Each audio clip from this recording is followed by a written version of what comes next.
Jaime Ibarra umiyak sa likod backstage.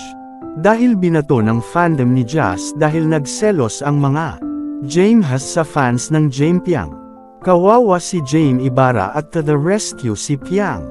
Komento ng ilang netizen, sana mahuli or nakunan yung nang bato. Inantay ni Sir Francis may mag-send sa kanya, may klalagyan talaga. Yung ang dami natin excited mapanood duet ng JMFYANG tapos nauwian lang sa wala. Bawi sa sunod, dapat wag ipagsama yung ibang housemates para hindi pumunta mga lakas tama na fandom.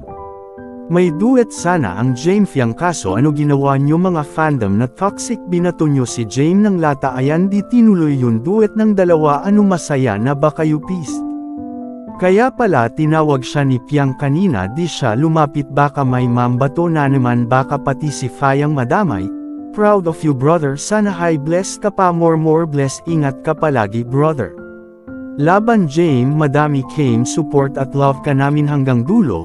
Sabi ng Fianggi mo, andyan siya sa likod na palakpak, think positive lang, kasama came ni Fianggi na sa likod na palakpakam.